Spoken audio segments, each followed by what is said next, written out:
Good morning, everyone. I'm Jamira Alexander, the President and Executive Director of Public Narrative, and I am incredibly excited to share with you our very first art and culture event sponsored by the MacArthur Foundation, the Adler University, and the University of Chicago. I am extremely excited and just ultimately proud of the interns that we work with who have put together this incredible event. We gathered journalists and artists to talk more about social justice and racial equity and how to leverage art and journalism for the sake of changing those narratives. So with that, I'm going to hand it over to Shelby Graves. Shelby? Yeah, so we hosted a series of discussions with journalists and artists on two separate days, March 6th and March 13th. And we have some art and some words to share with you all from those discussions. So the first participant we had for our March 6th discussion is a graduate student at Columbia College, Chicago. She is also a reporter for Austin Talks and covers the Austin neighborhood in Chicago. She had this to say in response to the question, "What do you want to see change in the next 5 years?" She said, "For me and my industry in the next 5 years, I hope there is a more concerted effort to plug local newspapers and local media, but also within the mainstream. I hope that there is a destigmatization when covering Black and Brown communities, because I've noticed that when we focus solely on neighborhoods that experience higher levels of violence or disinvestment, that it can also perpetuate negative stereotypes or falsehoods about the people of the community." Without further ado, here is a video submission from Shelby Hawkins. So the other day I got the question, is journalism an art? And it definitely feels like it, although we, journalists, are often pushed into a category of our own, separate from artists and creatives. There's writers, then there's reporters, there are journalists, and there are photojournalists. A distinction, even if a small one. And sure, journalists may take creative liberties with their work, but for the most part, it's pretty formulaic. To write a news story, you first need a lead, then that graph, somebody with more specific information, and there really doesn't need to be an ending in the traditional sense, because news stories are constantly evolving as new information enters the public sphere. So describing my creative process is a little difficult for me, because you don't want to be too creative with facts, or else it will turn into fabrication. Something that I've been considering since the last dialogue we had is, how can I best represent the communities I report on without claiming ownership over them? And I believe there's this narrative internalized in artists and creatives that when you create something, you own it. It's yours. It belongs to me. When in reality, art is meant to be shared. It's supposed to be appreciated, not appropriated. I believe this stems from another internalized mindset that derives from colonization. And we assume, because of our history, that culture can be conquered and stolen, taken from us. That's never been the case. Our stories can't be erased because they're inside of us. They're not finished stories either. They're constantly evolving and continue to get even more beautiful. I'm in a field where I'm fortunate enough to get to connect with people who are willing to share their stories and experience with me, so that I can give them the platform they deserve, even if at this point in my career, my platform is relatively small. But still, it's a powerful thing, and I'm grateful.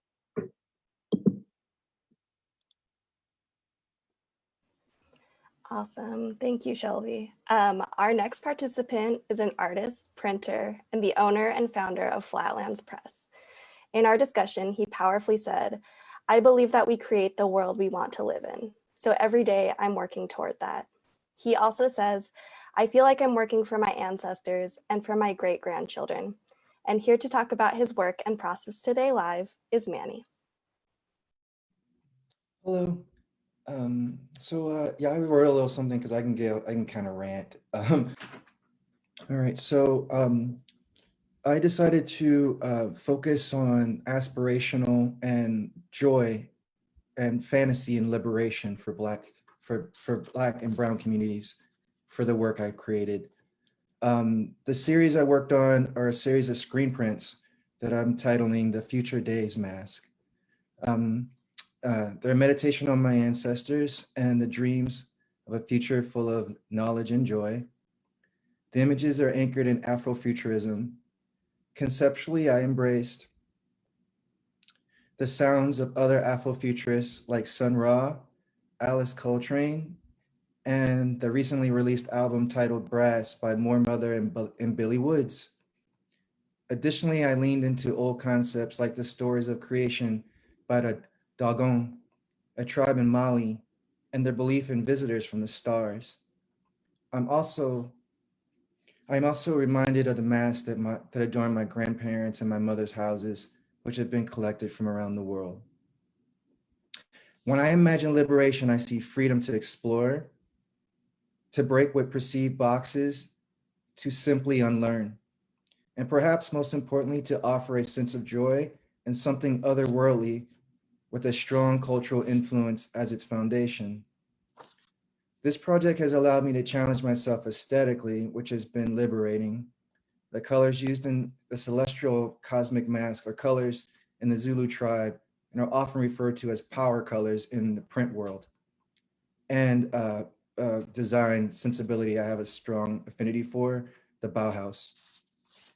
On the surface, metallic hues are enveloped by Mars black ink.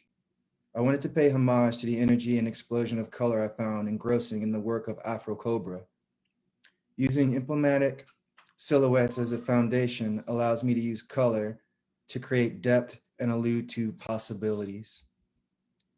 Chicago has a long history of Black printmakers, Elizabeth Catlett, Charles White, just to name a few. The prints for this series are also inspired by the Southside Community Arts Center and my work in the Printers Guild as one of the few members who identify as Black. It's been an honor to bring attention to BIPOC artists, and in this case, the historic nature of the Southside Community Arts Center through these prints. The screen prints are all 18 by 24 on an archival rag paper.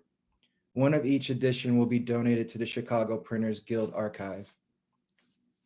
As a printer, I often work in solitary conditions. For this series, I had the opportunity to spend my Sundays working on the proofs in a friend's studio. After a year of deep quarantine, this too has given me joy and provided new art-making experiences. Last Sunday, while the prints dried, we enjoyed a long spring afternoon on the rooftop, talking about future collaboration and watching the falcons that live in the nearby clock tower. Thank you. Thank you so much, Manny. Our next participant is a Chicago journalist. She has a communications business where she acts as a publicist and a communications consultant. She also mentions that her heart is very much in local journalism and community journalism. One really amazing thing that we thought she said was, "I still have to define my art. I'm just not willing anymore. I just don't give a damn who doesn't accept it anymore." And that's the thing, right? Black artists have created their own table, and it should make the world be scared shitless. Here is a video submission from V.L. Harrison. Hello, everyone. My name is V.L. Harrison. I am a local Chicago journalist. I am very honored to have been considered for this project with Public Narrative, especially since I am a Colum alum. So go Columbia College and go Public Narrative. What I'll be sharing with you today is my creative process as a journalist, one of my most recent pieces, and some exciting news. So as of about last month, I am now a contributing writer for Pigment Magazine. Yay! Pigment Magazine, so excited to kind of break away from community journalism just a bit and talk a little more internationally about the arts and culture of Black folks. So one of the current pieces that I'm working my way through is a piece on South African art during the pandemic. They have a gallery in Cape Town, South Africa called Next Gallery. And so Next Gallery is very Black focused, African history focused art gallery. And they'll be doing this online exhibition that's really a big idea.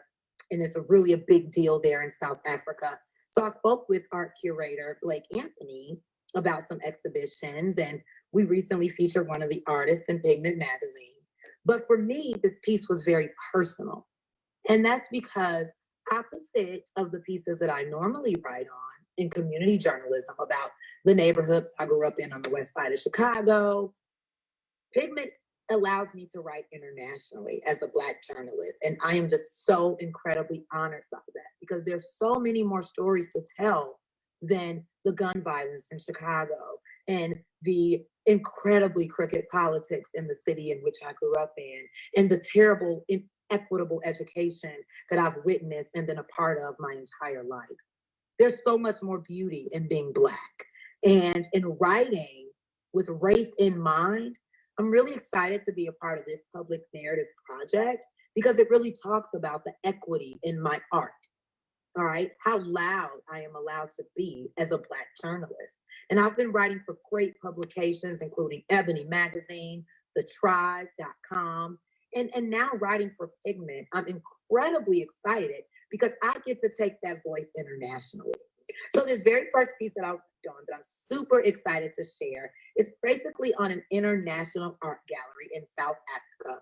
I learned a lot about myself, realizing that my history as an African, a descendant of Africans, really says a lot about the art that I love and the culture that I live. So this piece taught me a lot about who I am. It gave me great ideas about where I'd like to go. It taught me about the history of art in Africa. Being a contributing writer to Pigment magazine taught me a lot about myself as a Black journalist. Because as a Black journalist writing in inner city Chicago, I am just so always inundated with the bad news of this person got shot in Bucktown, this person got killed in Austin, and there's so much more to our history. So it taught me that our history is richer than violence. Our history is richer than being statistics. And I am so honored. So just writing for Pigment magazine, getting this article together, talking to a gentleman named Blake Anthony from South Africa, was just all this combined, humbled experience. And it allowed my Blackness to shine through. And for that, I really appreciate the opportunity with Pigment and this opportunity with Public Narrative. Thank you. Awesome. Thank you, V. Our next participant is a designer, muralist, rapper, and radio host. He had this to say about some of the themes in his art. It's so much more to Black history than the simple things covered in school. And there's so much Black history, specifically in Chicago, that gets overlooked. So often in my work, I'm focusing on those things and celebrating those different moments that may inspire someone else. Here's a video submission from Pugs Atomz. Pugs Atomz. My name is Pugs Atomz, and right now I'm working on a video presentation.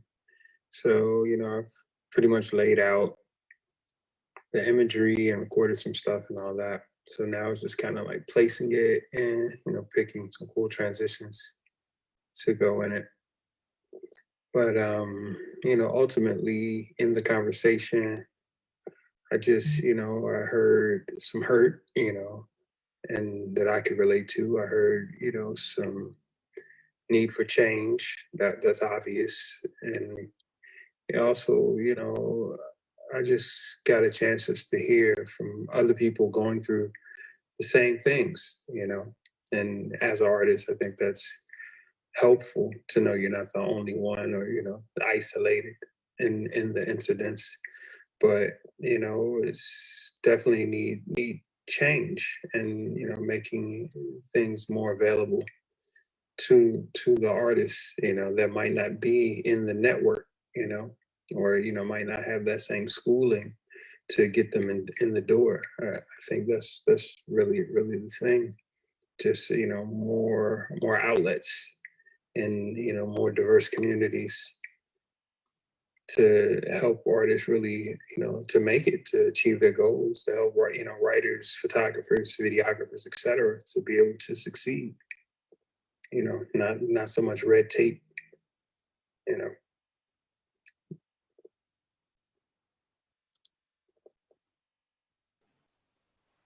Thank you, Pugs, for your words and your art. Our next artist is a shea butter entrepreneur, DJ, and disciplinary artist. She said this about the change that she wants to see. I want to see these organizations change. I want to see leadership change. Often it falls on the backs of Black people, people of color, women, queer people, trans people, non-binary people to change this world, to change white supremacy. Here is a video submission from Itunu, also known as Petty Mogul. Hello, my name is Itunu Ebikini, also known as Petty Mogul. I also DJ under the alias The Wife of Wrath. I participated in the Public Narrative group in March 6, 2021.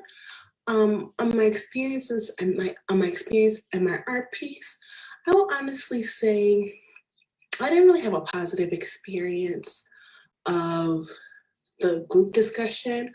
I did like meeting my fellow artists, working in my community, my fellow makers and creators in my community, but it wasn't really about that. We got, a brief moment to introduce ourselves and introduce our artwork, but we didn't really go into in-depth discussion about our own art making, our own process, what inspires us. Instead, I feel like we were mined for potentially traumatic experiences with racism. Toni Morrison said racism serves as a distraction. And when the first question that was really asked to us is about racism, I really felt that quote in that moment. I felt like, okay, these people ain't gonna be asking the right questions. The right questions are not going to be asked. I feel like me as an artist, I'm inspired by Black joy. And I found it really difficult to make a piece inspired by that conversation because I try not to center whiteness. I've done that, I've been there before. I've poured out my emotions, my traumas out for whiteness, and I question why. I question the need to work so hard to change white people, and to affect their opinions or their thoughts or white institutions or anything. So I think my piece kind of reflects that apathy towards them. I'm really tired of institutions paying us to probe us for our traumatic experiences. I hope moving forward, we're going to ask ourselves different questions, to be introspective about the ways we be introspective, to think about how we think, to flip everything on its head, to question everything, and to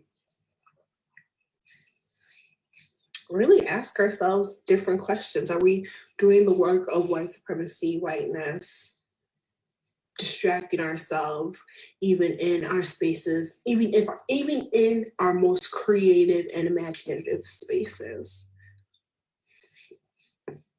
Yeah. Again, I really like talking to my fellow artists, my fellow cohorts about their work. I wish there was more of that. Wish there's more artist-led discussion. And I hope future iterations of this focus on that aspect. Thank you, Itunu, for your honesty and for your suggestions and just of how we can ask better questions. I'm always learning and taking in new perspectives, so I really appreciate your contributions and your suggestions of how we can do better. So thank you to everyone from our March 6th discussion. Really loved seeing your art and hearing your words and your stories, because they are so important and so powerful. So with that, I am going to pass it over to my fellow intern, Meg, who is going to introduce the artists and journalists from the March 13th discussion. Good morning, everyone. As Shelby so nicely introduced me, I'm another intern, and I have the pleasure of introducing some of our artists and journalists from the March 13th session. So our first participant is Josh McGee. He is a journalist and a reporter at Injustice Watch. A powerful response he gave when speaking on an experience that was impacted by racism was, "That was always the thing that kind of stuck out, because I could look on the comments or stories and I could see where people would be interested in wanting to know more about this. But when I would talk to them in their neighborhood, they didn't have that same energy. They wouldn't give me the same space." And so now I'm going to turn it over to Josh, who is joining us here today. Hey, I want to thank Public Narrative for this opportunity. During our discussion, we talked just about some of how racism has played into our work and how it's affected our careers. And I wrote this in reflection. Was it my hair or was it my clothes? Did I need to look more official? Should I wear my ID badge around my neck? Should I tie my locks back into a pony? Or should I just cut my hair altogether? I eventually did when I fit the description. I was reminded of these moments and how they shaped my career earlier this month at an art and culture discussion hosted by Public Narrative. During the discussion, journalists and artists shared how racism and bias had affected our work. As everyone slowly opened up, my brain shuffled through dozens of scenarios that all seemed to resolve around how I appeared to others. As a neighborhood journalist, I would often wander blocks in the hopes of catching a chatty neighbor walking their dog to comment on the news of the day. Sometimes it was a neighborhood development. Often it was a crime, a warning of robberies or a shooting in the area. Sometimes I was on the north side. Other times I was on the south or the west side. Often my results depended on which side of the city I was on. I distinctly remember the responses from white neighbors on the north side. I'd ask a question and they'd ask more questions. Are you from here? Where do you work? Let me see your ID. The ID thing always stuck with me. They never asked me for ID on the south side or the west side. There, I was much more likely to be buzzed into an apartment building or invited into a home. Grandmothers told me what they saw from behind their screen doors, and I sat with families in their front rooms. There was that one time on the west side, though. I was asking neighbors if they heard about a criminal who'd attacked multiple people in the area recently. Found a woman who had seen a sketch of the alleged attacker. Had I, she asked? I hadn't. I pulled it up on my phone. He had shoulder-length locks, just like mine. The rest of the sketch was vague, but I quickly got the message. We look alike, I asked. I entered a Bronzeville barbershop around closing time that night and cut off all my hair. After that day, I began to question how outlets reported on police reports. Were the descriptions descriptive? Heights ranging from 5'8" to 6'3", weighing 180 to 220 pounds. I moved away from those stories and began to work towards different reporting. It got me in trouble, but good trouble. Since those years, I've grown, and my work has grown, and so has my hair. Thank you so much, Josh. Our next participant from the March 13th session is Danielle Scruggs. Danielle is a journalist and an artist who integrates photography into her practice. Danielle has experience with documentary photography, the artistic editing side of photography, and working with news outlets. And a powerful statement she had in response to the question, how do we initiate change? How do we call attention to these microaggressions in this systematic racism? And she responded, really thinking about the concept of safety and what we can do to make sure that everyone within all of our various communities feels safe enough to be able to do whatever it is that they want to do to change. The systems that feel safe enough to be able to do whatever it is that they want to do.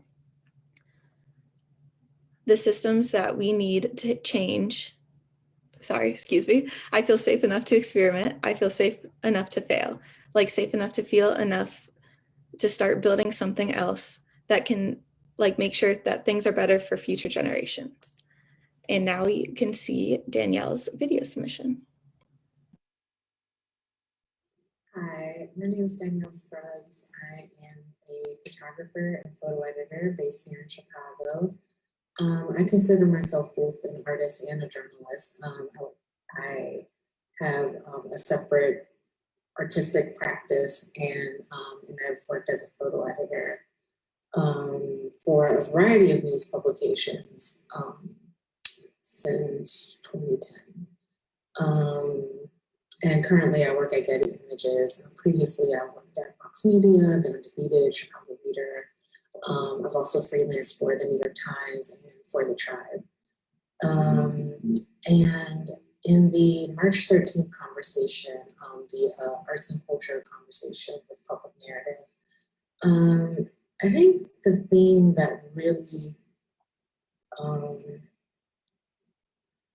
kind of struck me the most, and I think the theme that kept reoccurring the most was this idea of instead of investing so much in the way things are right now, you know, what can we do to build better systems and like ultimately build a better world, and not be so invested in like things as they are, but like how can we challenge ourselves to imagine things like as they actually could be. So so that was something that really stood out to me, and that was something that has really stuck with me. And like I've been thinking a lot about how I can bring that into my own work as both an artist and a journalist. And so I decided to create a visual arts piece kind of in conversation with that conversation, or kind of like reflecting my ideas that came about from that. And so I'm currently working on a digital collage. It's not quite done, but I decided to create a digital collage that kind of shows like what I think the world could look like, and specifically what Chicago can look like if we put in better systems and if we start imagining a better world. And for me, that means, you know, living and working in an environment where Black people feel safe and whole and happy and free. So I went through different archives and also my own personal archive as well of photos, and just kind of was thinking about images of Black joy, Black freedom, Black happiness, like Black people at play and leisure, like and then also just kind of like architectural markers that, you know, really speak to Chicago. And I really just wanted to make a work of art that reflected this idea of just imagining a better world. And yeah, like not being so invested in how things are, but like really concentrating on how things could be for now and for the future going forward. So so that's where this collage image came about. And yeah, I just feel really grateful that I was able to be a part. Hi, my name is Danielle Scruggs. I am a photographer and photo editor based here in Chicago. All right, thank you, Danielle, for that description of your process and the beautiful collage. And so next I'll be introducing Allie Almore. Allie is a photographer who blends the roles of artist and journalist with photojournalism and documentarian style work. Allie spoke on her experience in this space when speaking upon an experience of racism that she had in her field. And she very powerfully stated, "Photography is white man dominated, like point blank period. Photography equipment can be expensive, so it is not accessible to a lot of communities." And Allie is here with us today, and so we are going to get to hear from her now. Hi, my name is Allie Almore. First of all, thank you for having me here. It was an interesting conversation for sure. And I was excited to be in the space with such wonderful image makers and people with incredible voices and stories to tell. So most of my work these days is portraiture, but it felt weird in a way to be including portraits of people, like real life people that I know for this conversation. So I took a turn and went to my original love of photography, which was cityscapes. I am from Chicago, born and raised. I remember just experiencing racism at the earliest age, growing up in Pilsen, a very Latinx neighborhood at the time, and traveling to the West Side to visit family there, and just being in a lot of communities of color. I went to high school downtown, so it was right away that I was experiencing racism. So I spent a lot of time outside after school. So I went back to that because that was like the first foundations, and ever since then, it's just been present. So I took the landscape and things. I took the landscape and I thought, what if I, in a way, erase these white faces off of the building? So I manipulated the imagery, added some space in there quite literally. The thing I enjoy about space is you can look at the stars infinitely. And I once was really invested and read that to a telescope, the more zoomed in you look at a point, you see more stars in the clusters. So I really took that to heart. Like, this is exponentially, if we focus on the space that's there, you'll find more clusters of stars and more people that you could highlight instead of the same white faces. And I imagined, what if we had empowering words in the places where things happen, like downtown, and had big murals there that highlighted communities of color instead. But I could not see that possible in the real world that we have today. So I made it a little more futuristic, otherworldly, fantastical, because that's a lot of elements that I explore in my portrait work of people. So thank you. Thank you so much for being with us today and sharing that. All right, and then on to our next participant. I'll be introducing Arionne Nettles. Arionne is a freelance journalist and a professor at Northwestern. And something she had said during the March 13th session that resonated with some of the interns and participants was in response to when she had said a time in which she experienced racism, and she had the following quote: "Well, if you cannot be human and find empathy in the situation of others, like if you feel like as a white man, you won't be stopped by the police, you won't have the same situations. If you cannot find empathy, then I have no interest in making this story for you." And we are fortunate to have Arionne joining us live today, so I'm going to turn it over to her. Thank you. In our session, as a journalist and not, I guess I haven't traditionally called myself an artist, but I was very inspired by the discussions of the artists in our group. And we talked a lot about owning and creating pathways for whether it is as specific as distribution of art and work, but also, making those kind of pathways for ourselves, for our communities, for younger people in our field who are working and trying to make their way. And so we had some gallery owners on our call, multiple. And so, it made me think about historically, especially in Chicago, how we have such a strong history of Black-owned media companies, and organizations. So I started looking through the Chicago Public Library digital collections, which is kind of my favorite thing to do, honestly. And I found this image of Marion Campfield, and she was the city editor for what was called the Chicago Bee. So one of the many images, she actually, in this true photo that I found. She was standing in front of the Chicago Defender offices, and it was around 1948. And you can see in her car, she has the press car sign, and she was known for like getting in her car and going around and finding the stories, and so one thing that kept coming up in our discussion was, journalists and artists, how we are telling these stories for our communities and how we really can't rely on other people, or maybe even just like traditional legacy organizations, right? We can still, of course, hold those legacy organizations accountable for being more representative of our city. But at the end of the day, there's so much opportunity for us to create our own projects and organizations and really kind of spearhead what we want to see.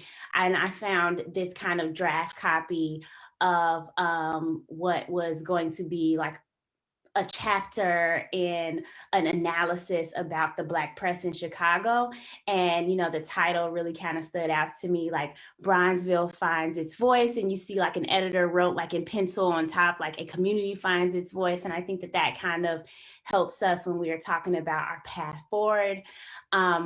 Even in the actual text, they talk about like, the former families and former enslaved people, how, when we came to Chicago and all this, how we were able to kind of create something really beautiful. And I see that, we have the tribe that was a part of this. I'm just using them as an example because they're a Black-owned media company here in Chicago, and they're really amazing. And so we can see a lot of this work already happening. And I kind of use the backdrop of flowers because they're so beautiful and they're in bloom. And when we kind of put this focus on what we want to create and what we want to look like, I think that something beautiful can really bloom from that. So I know that we have a lot of hurt and a lot of pain happening, and that was some of the stuff that we talked about, but I think that there's so much opportunity to bloom. And so that was my inspiration. So I was really inspired by the artists on our conversation, because I am not even primarily a visual journalist even. So I wanted to kind of do something fun and different. And I had a really good time doing something different besides maybe my normal go-to would have been like writing a piece. So this was really great for me. Thank you so much for sharing that rich history and imagery with us. Our next participant from the March 13th session is Jared Brown. Jared is an interdisciplinary artist creating a variety of work, including written, visual, and performance art. A quote in which struck the public narrative interns was when they responded to the question, "So given our conversation, what do you hope will be different either in your artistic community or within the journalism community?" They responded, I want us to have newer ways not to just consume work, but to really show artists while they're alive that their work matters." And now we're going to play their video submission. Hi, this is Jared Brown coming at you live. Well, I don't know if it's going to be live by the time you see it, but now I'm for my job. So I'm kind of still processing that right now. So the deliverable piece that I am going to share is going to be something written. So I don't fully know what I can show you, except for this is the space where it's happening. It's a nice sunlit studio. There's some plants and speakers are doing sound stuff, which I guess on some level will inform this written piece. But I tend to always kind of have the journal by me. And this was made by another artist in Chicago named Katie Chung. Shout out to her. And I'm usually have some books around. So right now, it's this book that I think is going to inspire a lot of the writing for what I'm going to do for public narratives. It's called Awakening the Tiger, Healing Trauma by Peter A. Levine. And I've also been reading Jazz by Toni Morrison. Definitely probably one of the sexier songs from Tony. But I think after this conversation that we all had, I was just super inspired by artists and writers like sharing space and coming together. And I think the writing piece where I'm at with it, it's gonna be not really formal, it's gonna be prose, poetic. I like to think, but but I think it's gonna be really, really inspired by notions of safety. How do we make people feel safe to experiment? How do we make people feel safe to fail? And like I was saying, I'm just super inspired to have shared space with so many writers, and it made me think that maybe our roles as artists can shift, where we can kind of tap more into building language around what we're doing and not really rely on language that already exists. And I don't know, maybe writers could stand to, or not so much writers can do this themselves, but maybe other people can give writers more space to like be creative in their field and more artistic in their field, and kind of deviate from maybe some of the like older formats that we've had to comply with. I don't know if that makes sense, but I'm definitely inspired by artists and writers coming together. I've been feeling failed by language, so I think this piece is going to directly address that. And who else to build new verbiage, new language within writers. Like, I'm so ready for this like new era of like collaboration. And so I think public narratives for just that inspiration. And I'm sorry I won't be able to be there in live in real time, but I hope the piece resonates, and shout out to everybody that I got to share space with. Thank you, Public Narratives. Peace. All right, thank you to Jared for that inside look at their creative process. Our next participant is Yvonne Cruz. Yvonne has taken on many roles, including educator, artist, and business owner. They had a salient response to the question, what do you hope will be different either in your artistic community or within the journalism community? When 5 years from now, what do you think should be different? And she responded, I would love to see change, but from the inside out. I hate how there's so many communities which have been changed by gentrification and capitalism. And so what I would love to see is for those communities to become cultural hubs, but not to forget the people who are the reason why they are now cultural hubs. And they are live with us today. So I'm going to go ahead and turn it over to her now. Hi, everyone. Again, my name is Yvonne, and thank you again for Public Narrative for having this opportunity to have this dialogue. I think that we need more of it. So I wanted to share my piece that I created. Thank you. So I am, in general, I'm a multimedia artist. So I do photography, painting, drawing, curator, and I'm, an educator. And a lot of my work is reflection on society, reflection of myself. And so as I get older, I tend to create work that is positive. So I think that I'm always asking myself, we need to be the change that we envision. And so this piece is a response to some of the words and some of the dialogues that are heard. And just to kind of bring back some of those words that, I kind of circled and was kind of building on this drawing, was like stories and change, engagement, diversity, community, value, connect, inside out, which is what, I was speaking to, and freedom. And so I created this piece thinking that, how amazing can it be if we all have this responsibility to take change into our own hands and be personally responsible for our own bit. And water's always been a symbol of purity, and it's often seen as a source of life, literally giving life, emerging from. And, in some Taoist traditions, water is also considered an aspect of wisdom.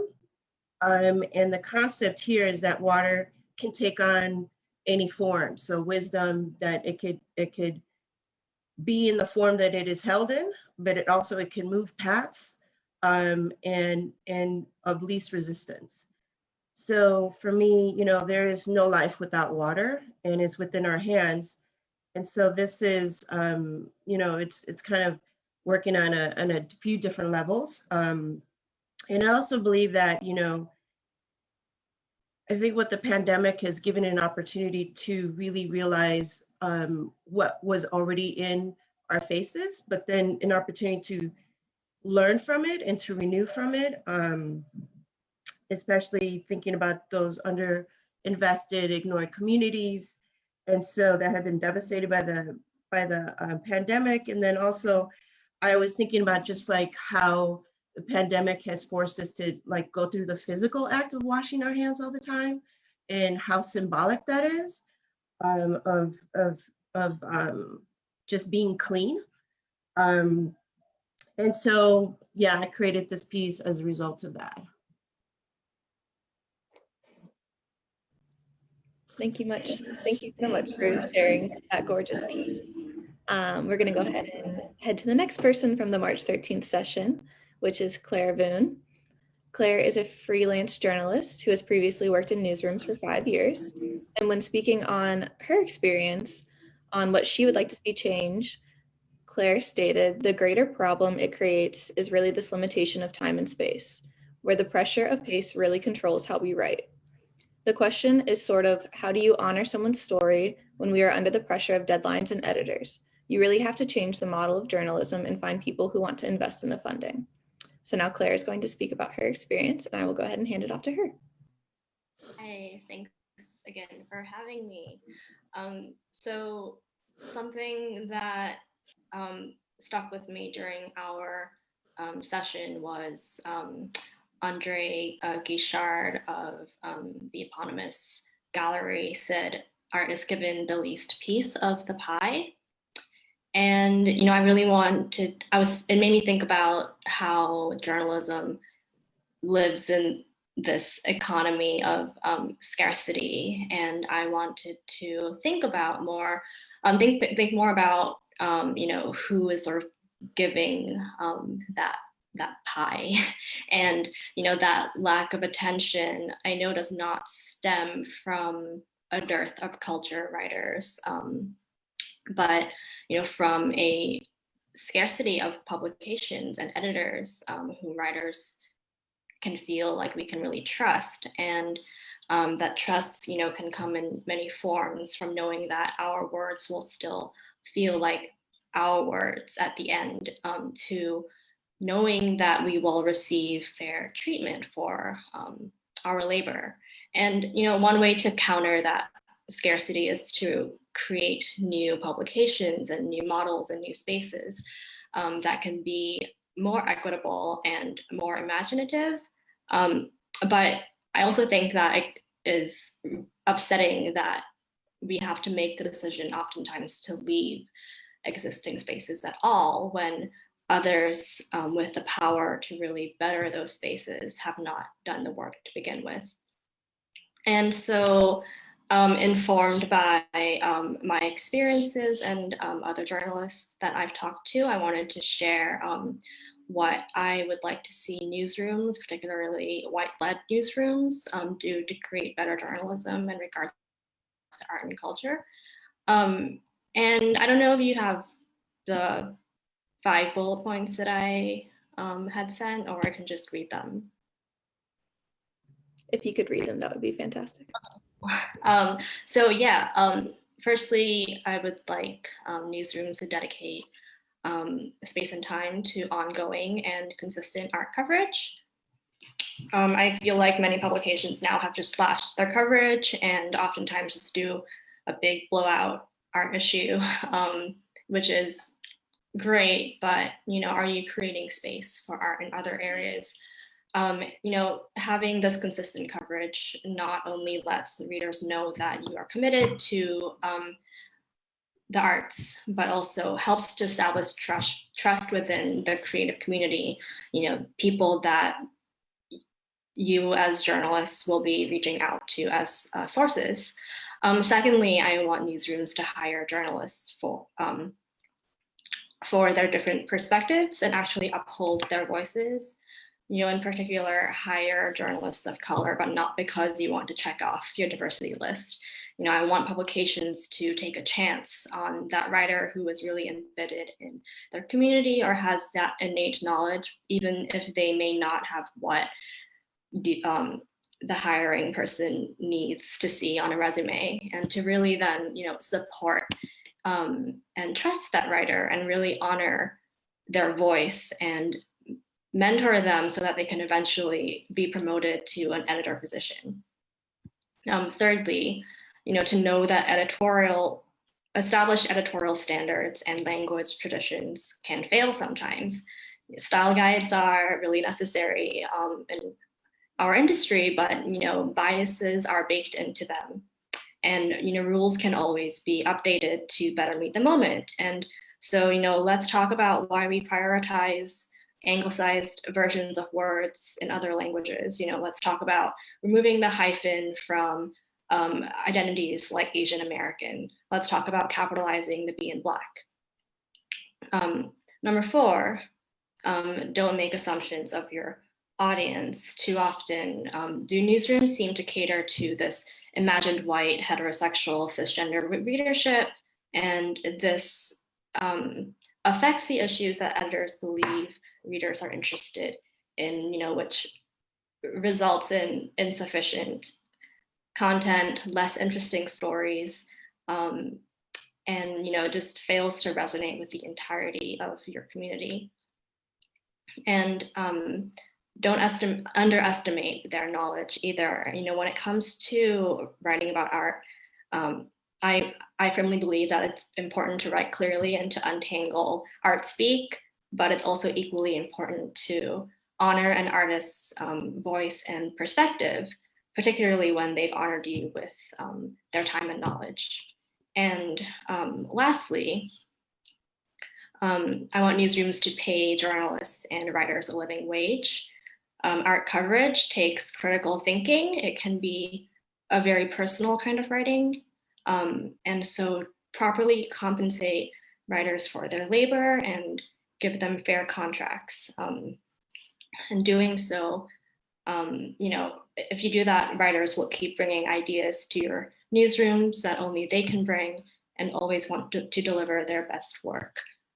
Compensation for art writing is so low that as a freelancer, I can't prioritize it. And, you know, this goes for freelancing, but also staff positions. Many of these positions, you know, earn around $35,000 or $45,000, which this is a barrier to people who are not wealthy enough to work for that little, and it perpetuates inequality. And, you know, I acknowledge that these hopes are still operating as part of a capitalist society and commercialized journalism, and that the best strategy for change would really be building alternatives to capitalism, which is, I think, something that keeps emerging in all these sessions. So yeah, thank you again for having me. Thank you so much, Claire, for your input and your emphasis on intentionality. That was really great. Our next participant is Matt Harvey. He is a journalist. He has written for the Chicago Reader, and Matt was unfortunately unable to join us today, but we wanted to honor his opinions and share the following quote. And he shared his experience in reflection of experiencing racism in the journalism community. And he stated, it goes back to a lot of conformity. They have a lot of let me start again. It goes back to a lot of comfort they have because they know that we need them. We need these publications as journalists to get paid if we want our careers to be sustainable over time. And it gives them so much ability to do shit just like that, just like erasing freelancers' voices from their stories. And Matt had some really powerful impact. We're missing him today, but we thank him for his participation. And our next participant is Andre Guichard. He is an artist and co-owner of Gallery Guichard. Andre shared his powerful outlook on racism by saying, I believe racism is only as strong as we make it, meaning as long as we stay in our own communities and we don't go anywhere else and people don't come here, then it lives. But once they meet you and see our creative work and see who we are as people and understand that we're so much more similar and better than we are together, That is how we fight it. And so now we're going to watch a video submission. Hello, my name is Andre Guichard, artist, 27 years, born and raised in Chicago, collector, curator, and co-owner of Gallery Guichard. I was very excited to have participated in the recent panel, particularly because it's an issue that needs more conversation and more dialogue, because racism in the art industry is a local and national issue. Particularly right now, only 1.2% of the museum collections around the country are by artists, African-American artists. And that percentage does not reflect the population. So until the museum collections are commensurate with the population, I think we still have to have these discussions and work collectively to move forward. And the type of work that this type of discussion inspires is an example of the work that I'm going to share with you today.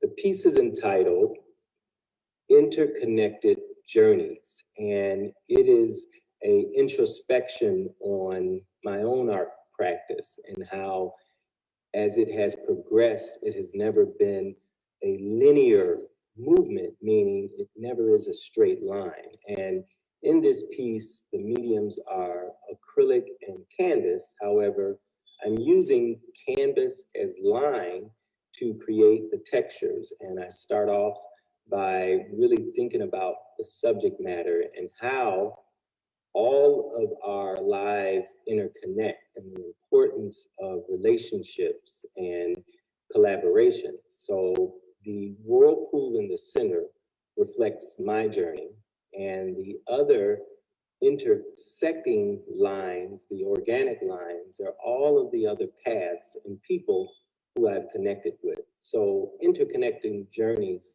is a macro view of my art practice and how it has moved and I've grown and learned, and those experiences I've shared in the previous panel discussion would be represented by the movement in and around. So I love the fact that as an artist, you're able to get so much out, that same energy that I put out or put into the canvas, the end user gets to enjoy that energy in their home. And very excited that that piece has found a happy home, and you can find more of my work on our website, www.galleryguichard, and please pay specific focus on the virtual exhibition catalog section. And that section allows you to drop into Gallery Guichard and walk around and enjoy the work in virtual exhibition catalog number 11, which is our current exhibit behind me. And it also is a solo exhibition, and you can learn more about many different series that I have to offer, including the painting that I'm describing to you now, Interconnected Journeys. And I'm very happy to have had this opportunity to touch you with my creativity, and look forward to seeing you at Gallery Guichard. Thank you. Thank you so much. And then next, I have the pleasure of introducing the other co-owner of Gallery Guichard, Frances Guichard, who is an artist and collector. And a beautiful perspective Frances shared during the March 13th conversation was, we're able to create from our creativity. That is what is in us, or what is in our hearts, or what is in our minds, or what we're seeing out today, the stories that we want to tell. So we still have that ability to tell those stories and get those stories out to change and move the needle forward. And we're also going to see a video submission from her as well. Hi, my name is Frances Guichard, and I am co-owner, collector, and artist, also known as the artist Marlene Campbell. I found the conversation very interesting and very important, enough that I think these conversations need to be shared over and over again, as well as new conversations that we talk about all the time, because this subject matter is so important. It's so important not only to us as people of color, but it's also important to the world overall. I think that it would be a better world if we could figure out how to deal with racism in the arts and overall in our lives. What I found very interesting was a conversation with a lot of the younger people who were talking about discrimination in the workplace and how this is something that still has not changed over the eons. And so it's important that I think we figure out how to build platforms for young people entering the workforce to get the experience and the know-how and the talent so that they can compete in the overall market. So, you know, these conversations are very important. It did evoke emotion within me. It really makes me think about how I can better help young people when it comes to the arts and making sure that they have experience here at Gallery Guichard. I want to talk a little bit about my piece. It is the Great Migration series, and it is called Brighter Days, because there are brighter days. We will make brighter days. And the piece in itself is a landscape, and it is made with acrylic and sand. It's called the mixed media. And I have been inspired by our travels to South Africa. We traveled through the mountainous area called the Transkei, and it opened up, and it was just amazing to see the landscape. The sun was setting, the people were moving about, and the colors were just amazing. So I feel empowered, and I feel that I have to bring back those stories to be able to show others what I experienced. And it's about, you know, making sure we understand our ancestors. And so my piece is, you know, about our ancestors, and you can see them moving in the piece. And it's about being more socially, economically, and environmentally responsible. So we'll have something to leave to the next generation. Our ancestors did it, and we need to make sure that we do it for our future generations. So thank you so much. I truly was very pleased to be a part of the panel discussion. And I hope that you can visit my artwork more at galleryguichard.com.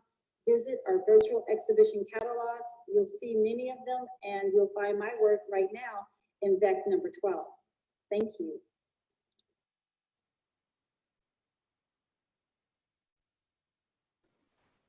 All right, I just wanted to hop in and share a quote from another panelist from our March 6th discussion, Alexi Young, who is also not here, but I wanted to share her really powerful quote that resonated with me.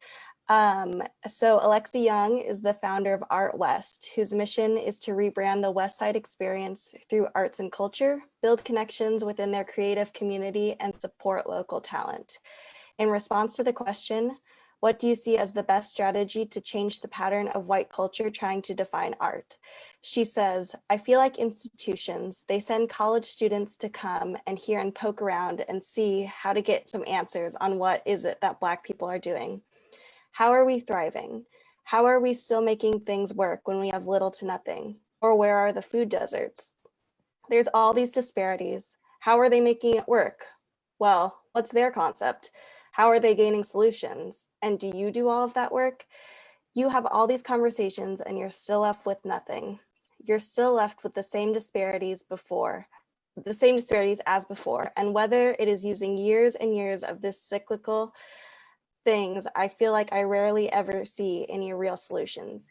Usually it's Eurocentric funding that comes to our neighborhoods, and it is just a drop in the bucket, which I thought was very powerful and thought-provoking. So thank you, Alexi. And thank you to all the March 13th panelists for your words and your artwork as well. I'm gonna pass it over to my fellow intern, Kat, who is going to introduce one of our special participants today. All right, that was really amazing work. I'm just blown away by all of our participants. Now for our final healing session, it is an honor to present Arielle James, a facilitator from the Inner Sense Healing Arts Collective in Chicago, which is a nonprofit organization focused on fostering self-reflection practices within disempowered populations in an effort to build a restored and engaged community. During the April 13th conversation, when Arielle was asked the question, what do you want to see change in the next 5 years? They responded, as creatives, as people who are already dreaming and imagining, if we can settle in that space and really start to imagine what is possible, what can be next, instead of having it be in response to what's here now, it makes me really start to begin to feel like we create change. And so finally, welcome Arielle. Thank you for being here today. Thank you for having me. It's such an honor to be a part of these conversations. And I think this was mentioned a little bit by one of the participants, but it can be at times really re-triggering, re-traumatizing to have these conversations. And I also think it is really important for us to be having them. So I always think that it's important to have the conversations, and it's equally important to be caring for ourselves throughout them and afterwards, to be tapping into the things that bring us joy, that bring us feelings of peace and ease within the discomfort sometimes. And so I'd like to offer you a meditation, one that I found to be really powerful, one that helps bring me back to a sense of equilibrium and connection with my inner self. So with that, if your screen is on and you'd feel more comfortable turning it off, please go ahead and do so. Wherever you are, just connecting with the support beneath you, bringing your feet flat on the floor, finding a long, straight spine, bringing your shoulders down away from your ears.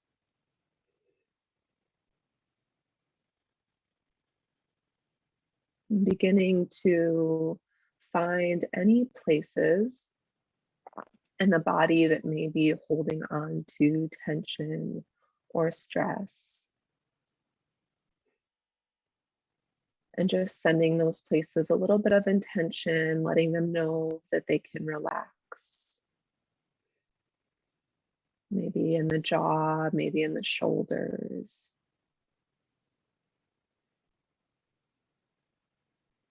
And just bringing your awareness here to the breath. This ever-present life force within us.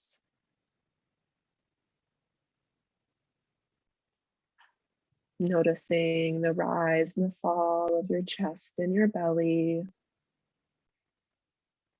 with each inhale and each exhale.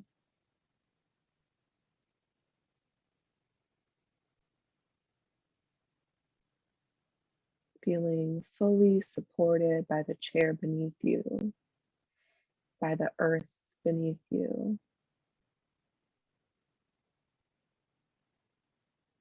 And then if it's comfortable for you, I invite you to begin to deepen your inhales and your exhales by any amount.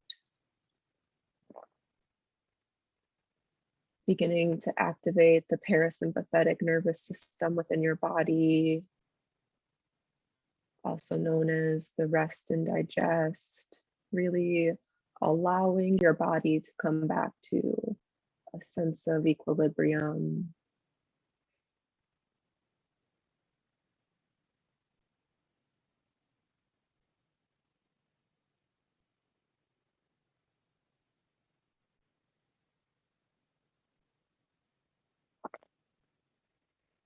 Imagine a white ball of light about 18 inches above the crown of your head. And this white ball of light is no ordinary light.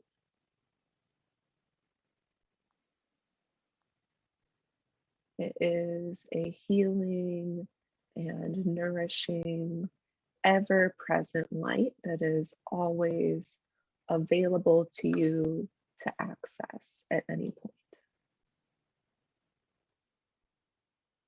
And as you envision this white ball of light hovering about 18 inches above the crown of your head, you notice that it begins to shower this light around you, in front of you, behind you, and to each side.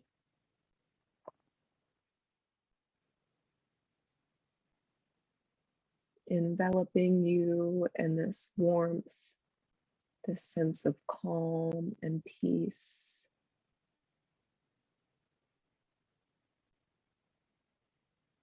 And as this white light is showering all around you, it begins to puddle at your feet,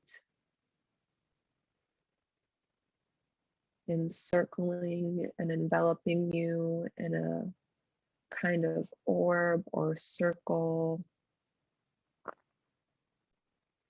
surrounding you in a sense of safety and peace and calm.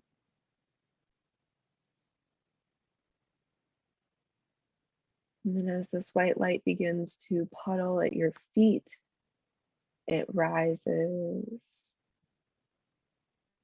to your calves,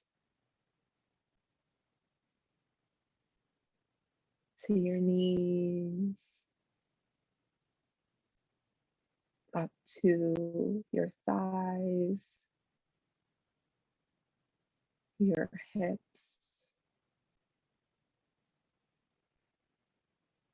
your belly,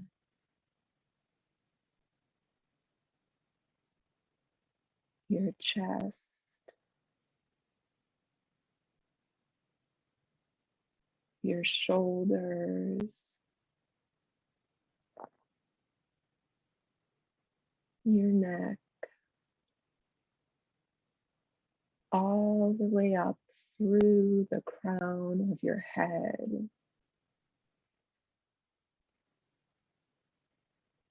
till you're now completely enveloped, completely absorbed by this ever-present, ever-loving,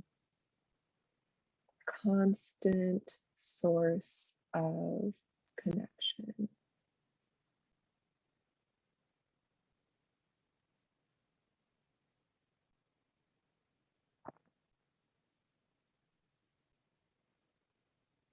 And through the healing magnetic properties of this light,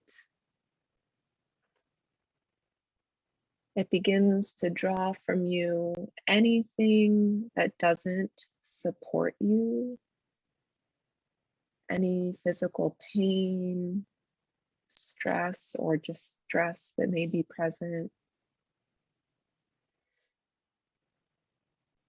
any emotional turbulence, any worry,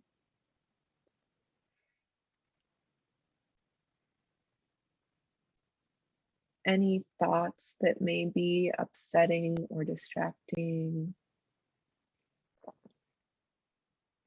You begin to feel all of these layers peeling away.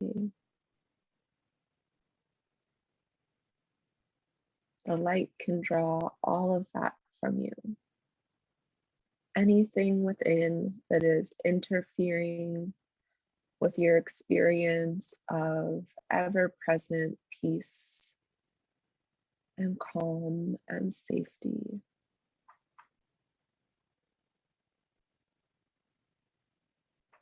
This light is infinitely intelligent. You don't need to tell it what to do. It already knows.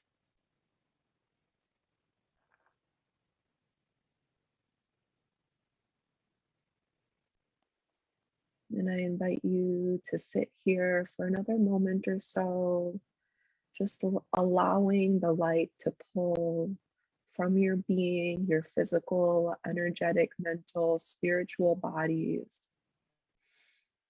anything that is no longer serving you in this moment.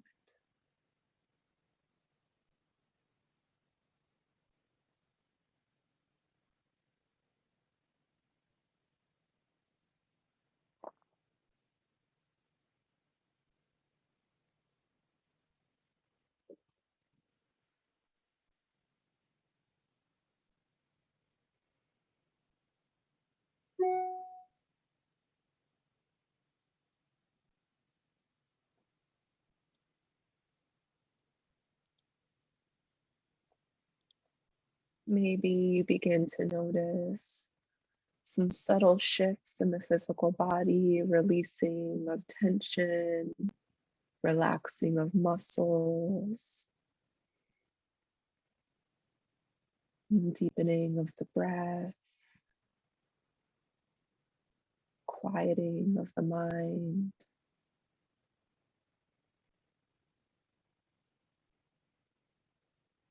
But also knowing that there's no right or wrong here, that whatever is happening is exactly as it is meant to be.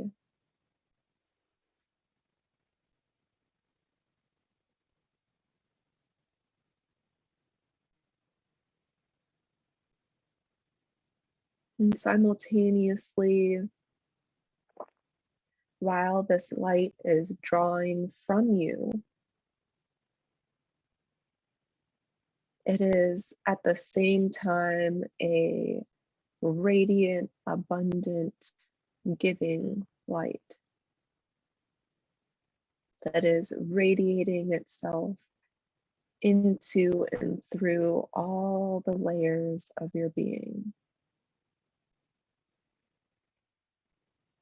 And as this light radiates into you from every angle, surrounding and permeating through all the cells in your body, passing through your skin and into your innermost spaces. The light becomes exactly what you need.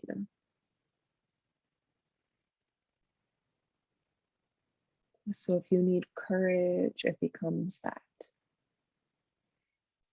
If you need a sense of safety, it fills you with that.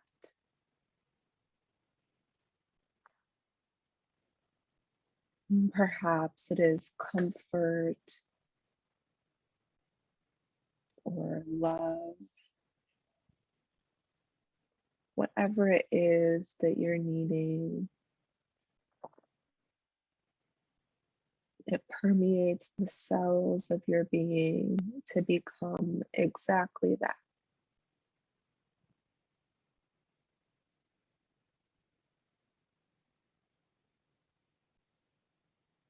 Opening yourself up to observe this ever-present light,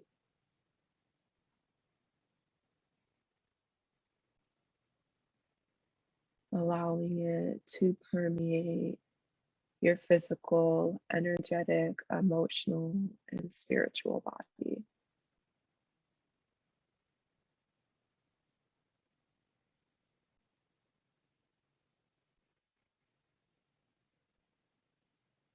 And just opening yourself up to receiving whatever it is that you need in this moment.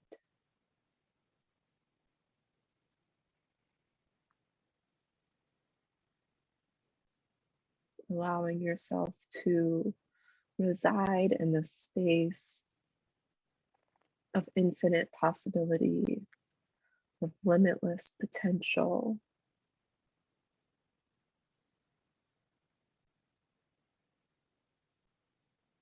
Knowing that you in this body are exactly as you were meant to be.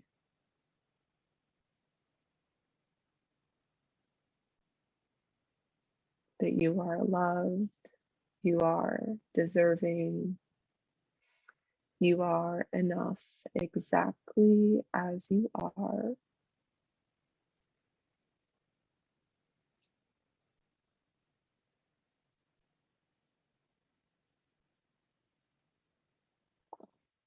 And we'll spend just another moment here, allowing ourselves to receive whatever healing energy we need from this light source.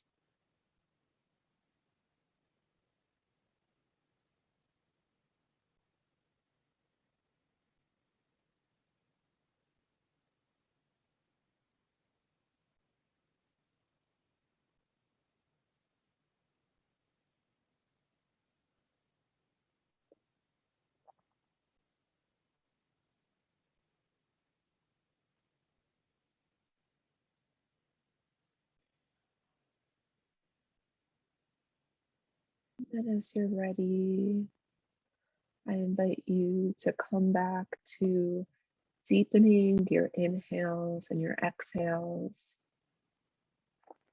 Maybe bringing one hand to your heart and one hand to the belly, making physical contact with your body. Again, connecting to the rise and the fall of your chest and your belly. Knowing that your breath in this practice is always available to you in any moment where you need a little bit of extra support, comfort, nourishment, holding.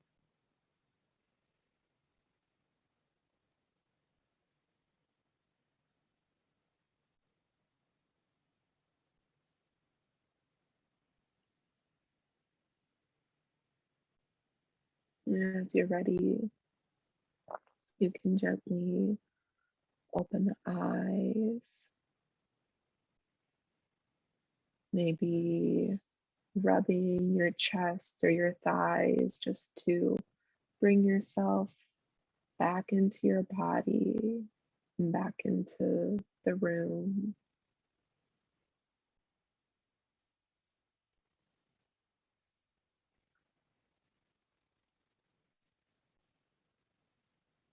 And thank you for joining me in that meditation, and I'll hand it back over to Public Narrative.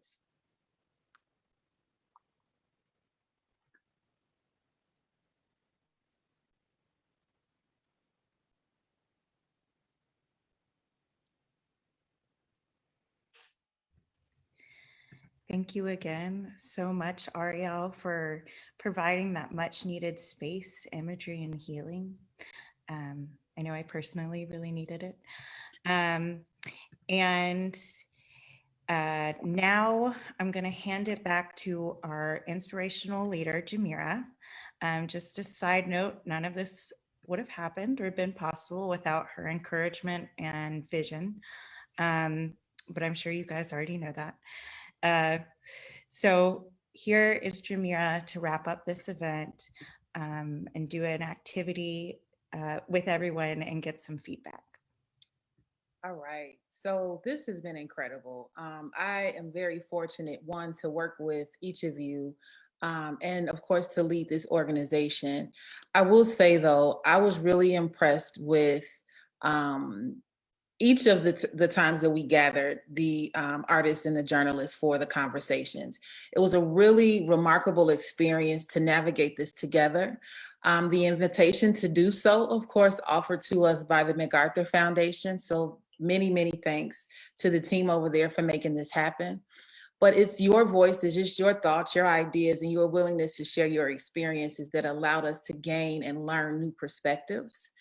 And ultimately, you know, we keep tossing this question around at Public Narrative, like, what is the public narrative? And this is indeed a part of that. So learning from you all, sharing experience, sharing space, but ultimately being an example of how we can have hard conversations and address very hard histories and very difficult histories, identifying what needs to be unlearned, identifying what we need to reimagine, but ultimately identifying where we need to take action.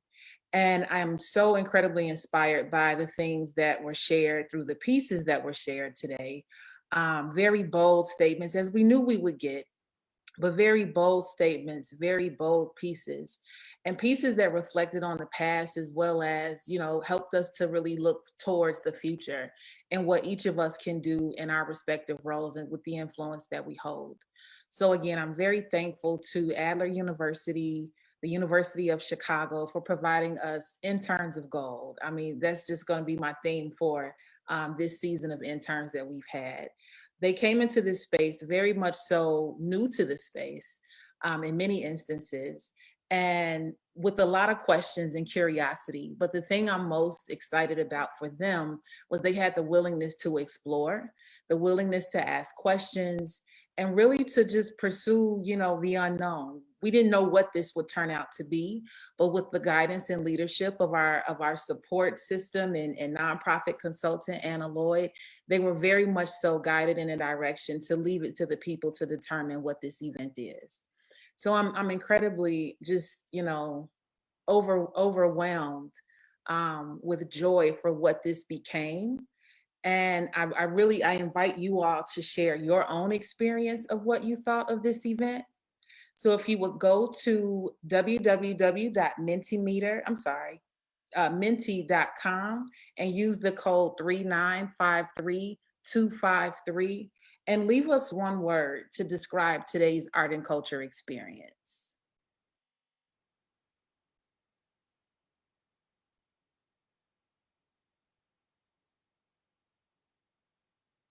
The cool thing about Menti, the name of the platform, of course, is Mentimeter, but the cool thing about this is it's going to show your words in real time so we can reflect together on what this experience was like.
This is incredible. So many of the words you all have shared: mind-bending, powerful, transformational, thought-provoking, encouraging, inspired, healing, incredible, uplifting, community, provoking, empowering, liberating, levitating.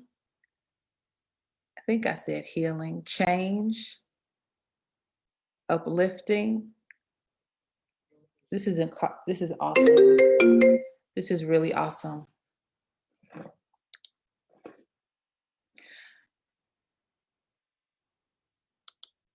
Oh, we're getting more in. Let me go back.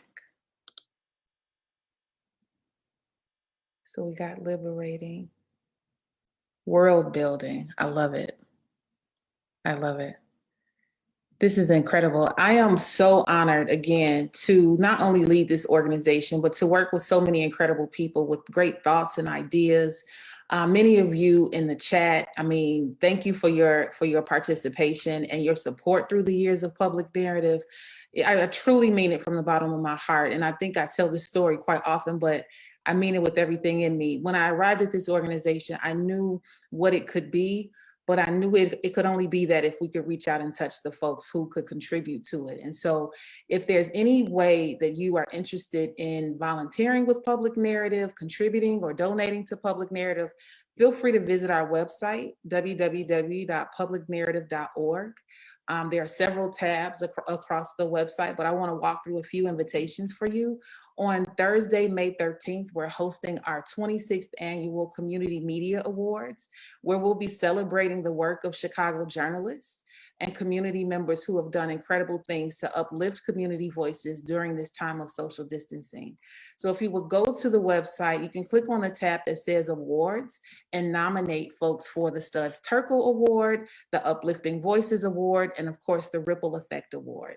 The Ripple Effect Award, of course, is not just for journalists here in Chicago, but it's open to a journalist whose work, who is from anywhere across the US, but whose work has inspired communities in Chicago and beyond. So I'm really excited about those categories, and I will hope that you all will celebrate the journalists and their wins with us on Thursday, May 13th. All right. In addition to that, you know, we have several other events coming up. So if you want to stay connected with us to know what's going on the homepage, if you scroll down, you can enter your email address to be added to our e-newsletter, and you'll get tons of updates about what's going on with Public Narrative. At this time, I do want to open it up if there's any questions or any final thoughts that anyone wants to share.